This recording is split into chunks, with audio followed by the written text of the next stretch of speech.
There are betrayals that arrive as shocks, sudden, violent, unmistakable. The kind that announce themselves with a door slammed, or a phone call, or a document placed on a desk with the specific intention of destroying something. And then there are the other kind. The kind that accumulates slowly, across years, in the specific darkness of trust, in the place where trust goes because it has nowhere else to go, because the person you trust has made themselves indispensable to the machinery of your life, because by the time the thing is visible, it has already been going on for long enough that the full scope of it is almost impossible to hold. Robin Williams discovered what Michael Farrell had been doing on a Thursday afternoon in September 1999. He did not discover it because he went looking. He discovered it because his attorney, a woman named Patricia Cole, was reviewing an unrelated estate matter and noticed something that should not have been there, a pattern of transfers, small enough individually to escape casual attention, large enough in aggregate to constitute something that had a specific legal name. She called him that same afternoon. He took the call in his study, at the Tiburon house. He listened. Patricia was careful and precise in the way that attorneys are careful and precise when they are delivering information that they know will cause harm and want to ensure that the harm comes from the information rather than from any imprecision in their delivery of it. He did not say much during the call. He asked a few questions. He asked Patricia to confirm the numbers.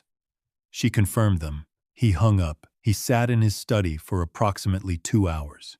Michael Farrell had been managing Robin Williams's finances for 11 years. He had come recommended by someone Robin trusted at a period in Robin's career when the specific demands of a working life, at the level Robin was operating, had made it necessary to have someone whose sole professional function was to manage the financial machinery that the career produced. Michael had been competent, reliable, present at the right moments. He had been, across 11 years, the person whose job it was to know where everything was and to make sure it was where it was supposed to be. He had been taking money for at least 7 of those 11 years. The attorney's preliminary estimate, and she was careful to call it preliminary, to say that the full picture would require a more complete audit, was that the amount was somewhere between $3 and $4 million, transferred in increments that stayed below the reporting thresholds, routed through accounts that had legitimate purposes and therefore attracted no automatic scrutiny, withdrawn from a life so large and so busy that the specific absence of these specific amounts had not, until now, been visible. Robin sat with this for 2 hours. The money was significant. It was not the most significant thing about what he was sitting with. The most significant thing was the length of it.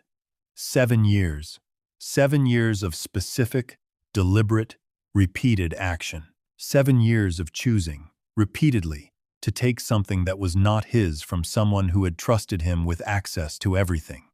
7 years of the specific work of concealment, of maintaining the surface of professional competence and personal loyalty, while, underneath the surface, doing the thing that was the opposite of both. Robin had known Michael Farrell for 11 years. He had trusted him for 11 years. He had introduced him to his family. He had been present at significant moments of Michael's life. He had believed, across 11 years, that the relationship was what it appeared to be, a professional relationship that had developed, over time, into something with the specific warmth of genuine mutual regard. He sat in his study and tried to hold the full shape of what he now knew. He could not hold it all at once. It was too large, not the money, the time, 7 years. He tried to locate himself at various points across those 7 years and understand what was happening in Michael Farrell's mind at those points.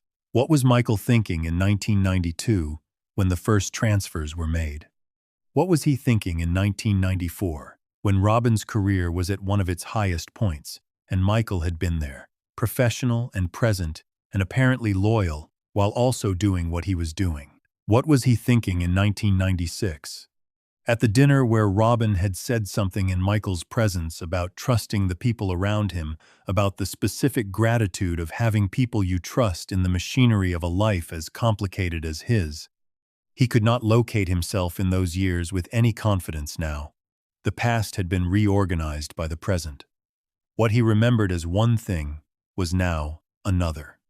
He called Patricia back at approximately 7 in the evening and told her he wanted to proceed carefully. He did not want anything done publicly if it could be avoided. He wanted the full audit completed before any action was taken. He wanted to understand the complete picture before he decided what the complete picture required of him. Patricia said she understood.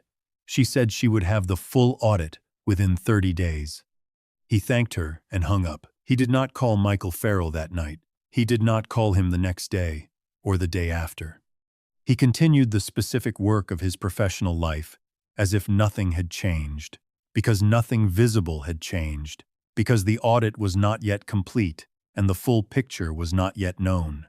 He was professional and courteous in the encounters with Michael that the ordinary machinery of his life produced in those 30 days, and he understood, sitting with the specific performance of normalcy that those encounters required, what it must have felt like to be Michael Farrell across 7 years of a much larger and much more consequential performance of normalcy. The full audit took 26 days. Patricia called him on a Wednesday morning in October with the complete picture. The complete picture was $3,742,000. Transferred across 41 separate transactions across 7 years and 3 months, beginning in the summer of 1992 and continuing with apparent confidence, with no apparent expectation of discovery into the spring of 1999. The most recent transfer had occurred in April of that year, 6 months before Patricia's accidental discovery of the pattern. Robin sat with the complete picture for a day. Then he called Michael Farrell. He did not tell him the purpose of the call. He asked him to come to the Tiburon house on Friday. Michael said he would be there. He came on Friday. Patricia was present, as was a second attorney. Robin let the attorneys present the audit. Michael Farrell did not deny it. He had understood, coming in the room with the attorneys present, what this meeting was. He listened to the presentation of the audit findings. He was pale. He did not look at Robin during the presentation. He looked at the table or the floor or some point in the middle distance. When the attorneys finished, Robin said, "I want to understand something." Michael looked at him for the first time.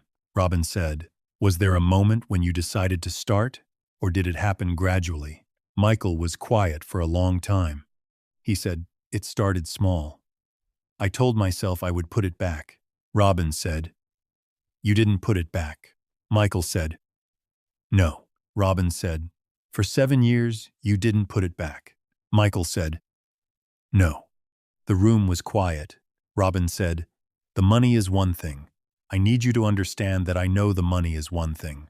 What I'm sitting here trying to hold is the other thing, the 7 years. Every time we were in the same room across 7 years, every conversation we had, every time I said something to you about trust, you were there for all of it." Michael did not respond. Robin said, "I'm not going to ask you why. I don't think you have an answer to why that would be sufficient for what why means in this context. I'm asking because I want to know if there was a specific moment, a decision, or if it was something you just let happen." Michael said, "It was a decision. It was a wrong decision and I kept making it." Robin said, "Yes, that was the extent of what Robin Williams said in that room that day."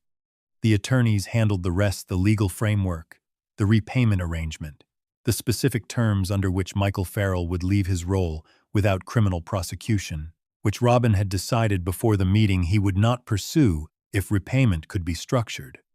Michael Farrell left the house. Robin stood at the window of his study for a long time after. The person who had told the story to Patricia Cole, not to anyone else, not publicly, but to Patricia, in the specific context of their attorney-client relationship, was the person who had sat at the window. He had said, "The strangest part is that I keep thinking about all the times I introduced him to people and said, 'This is someone I trust completely.' What does it mean that I was wrong about that for 11 years? Not wrong once, wrong for 11 years. wrong in every room we were in together. Patricia had said, "It means he was very good at the performance." Robin had said, "Yes, that's the thing I keep coming back to. How good the performance was, and what it required to maintain it." He had paused. He had said, "It required him to be in rooms with me and know what he was doing and perform something else entirely. For 7 years, I keep thinking about what that costs a person. What you have to close off in yourself to do that for 7 years. I'm angry, but I'm also, I don't know the right word. I'm also something else, something that doesn't have a clean name." He never spoke about Michael Farrell publicly.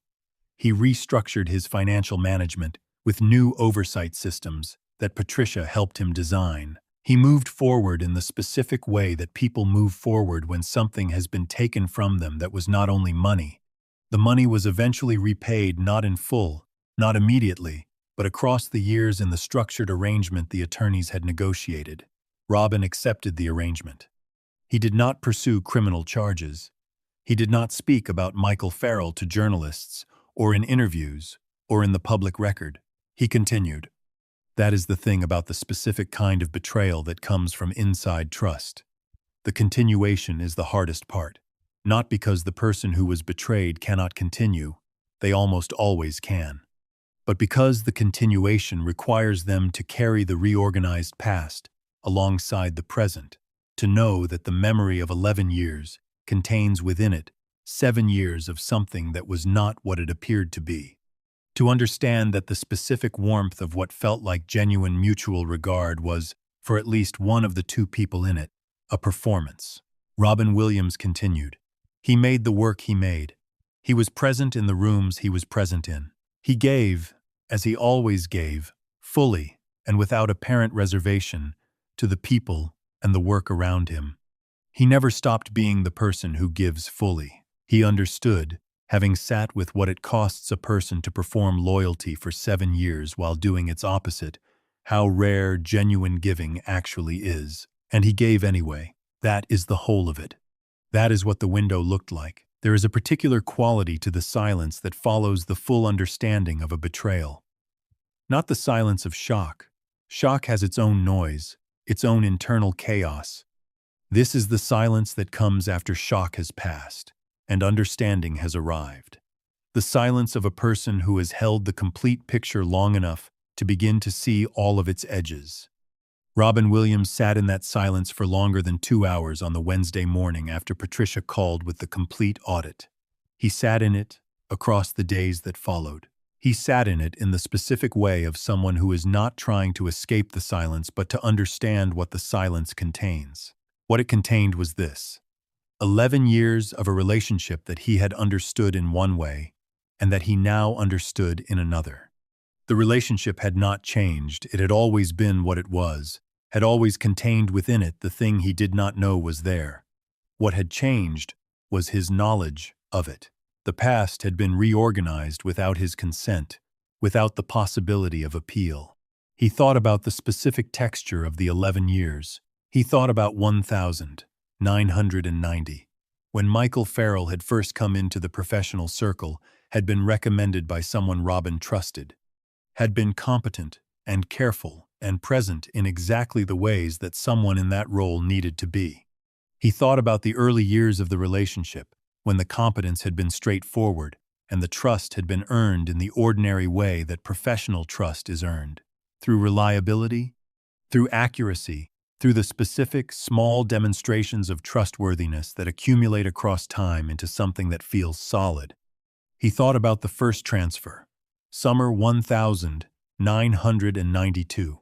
Michael sitting at his desk somewhere, making the specific decision to take something that was not his and to route it somewhere it was not supposed to go. Had anything been different in Michael's behavior in the weeks around that first transfer? In retrospect, across 7 years of retrospect, could he find anything that had been different? He could not. That was the thing. 7 years of retrospect produced nothing that could be identified as the seam between the performance and what was underneath it. He thought about Patricia's observation. It means he was very good at the performance. He turned this over many times. The performance of loyalty is not a simple thing. It requires the ongoing maintenance of a specific presentation, not just in the moments when performance is demanded, but in all the ordinary moments when no one is watching and the performance continues anyway, because the performance has become the only available surface. It requires, he thought, a kind of doubling, the self that is present in the room with the person being betrayed, and the self that is doing the betraying, and the management of the relationship between those two selves across years. He did not think about this with sympathy for Michael Farrell. He thought about it with the specific attention of someone trying to understand a thing they have been inside without knowing it. Not to excuse it, to understand what it actually was. He had asked Michael in that room, "Was there a moment when you decided to start, or did it happen gradually?" And Michael had said, "It started small. I told myself I would put it back." And Robin had said, "You didn't put it back." And Michael had said, "No." And Robin had said, "For 7 years you didn't put it back." And Michael had said, "No." That exchange lived in him for a long time after. It started small. The specific grammar of corruption. It always starts small. The first transfer is the smallest. The second is slightly easier. By the 7th or the 12th or the 23rd, the thing has been normalized by its own repetition. The decision is no longer a decision, it has become a pattern, and patterns do not require the specific activation of will that decisions require. It happens the way it always happens. Small, and then not small, and then very large, and then discovered. He thought about the 41 transfers across 7 years and 3 months. He tried to imagine Michael sitting at his desk for each of the 41 transactions, entering the numbers, directing the routing, completing the specific technical work of the taking. He tried to imagine what Michael was thinking at each of those 41 moments. He could not. The gap between what he knew of Michael Farrell, the person he had known, the surface of the relationship, and the person who had been doing the 41 transactions, was a gap he could not close by imagination. The two things did not fit together into a coherent picture of a single person, and yet they were a single person. This, he understood, was the specific horror of this kind of betrayal. Not the money. Not even the duration. The fact that both things were true simultaneously. The person who was present in the room with genuine warmth and the person who was taking money out of the accounts, both of those things, were Michael Farrell. At the same time, for 7 years, not in sequence, simultaneously. He had spoken to Patricia about this, in the specific context of their attorney-client conversations, in the weeks after the meeting. He had said, "I keep trying to locate the real Michael Farrell, the one underneath the performance. And I keep failing to find him, because I don't know if there was an underneath. Maybe the performance and the underneath were the same thing. Maybe both of those things, the warmth and the taking, were equally real. That's the thing I can't make fit." Patricia had said, "Some people are not one thing. They're capable of both simultaneously." Robin had said, I know that's true. It's just when you've been in rooms with someone for 11 years believing in the version they're presenting, and you find out the other thing was also always there, it makes you question the rooms. Not the person in the rooms themselves, what you can know, what presence actually means." He had paused. He had said, "I thought being in the room with someone meant something. I thought genuine attention and genuine warmth and genuine presence were things that couldn't be faked across 11 years. I was wrong. They can be. And knowing that changes something about every room I'm in now. I'm not saying I don't trust people. I'm saying the certainty I had about what trust means, what presence means, what knowing someone means, that certainty is gone, and I don't know yet what replaces it." Patricia had said, carefully, "You replace it with something less certain and more honest." He had looked at her. She had said, "You were certain for 11 years, and the certainty was wrong. Now you're uncertain. The uncertainty is correct. That's not a worse state. It's a more accurate one." He had sat with this for a long time. He never stopped trusting people. He was, by all available evidence across the years that followed, as generous and as present and as open with the people in his life as he had ever been. The betrayal did not produce the defensive closure that betrayals sometimes produce, the drawing in, the management of exposure, the systematic reduction of what is given to others as a protection against what can be taken. He gave as he had always given. But he gave from a different place, a place that understood what Patricia had told him. The uncertainty is correct. The rooms are not certain. What presence means, what knowing someone means, what trust means, these are not certainties. They are the best available approximations, held without the false confidence of certainty. He gave from that place. Patricia Cole has not spoken publicly about any of the specific details of the Farrell matter. She has spoken, in a single conversation recounted by a close mutual friend who is asked to remain anonymous, about what Robin said to her at the end of the period some months after the meeting, after the repayment structure had been established, after the practical dimensions of the matter had been resolved. He had said, "The thing about this, the thing I'll take with me, is not about Michael. Michael made his decisions. The thing I'll take with me is what you said about uncertainty, that it's more honest than certainty. I'd been certain for 11 years about something I was wrong about, and I was wrong in every room we shared. That's on me, as much as it's on him. You can't fully blame someone for being good at a performance. You can also look at the person who received the performance and ask what they should have been more careful about, what they should have been less certain about." He had paused. He had said, "I was very certain, and the certainty was wrong. And I think going forward, I want to be less certain, more careful, more honest about what can actually be known about another person, not less generous, less certain." Patricia had said, "That sounds right." He had said, "It doesn't feel like wisdom yet. It feels like loss. But I think it might eventually be the same thing." He went back to work. He gave as he had always given, less certain, not less present. That is what the window looked like. That is the whole of it.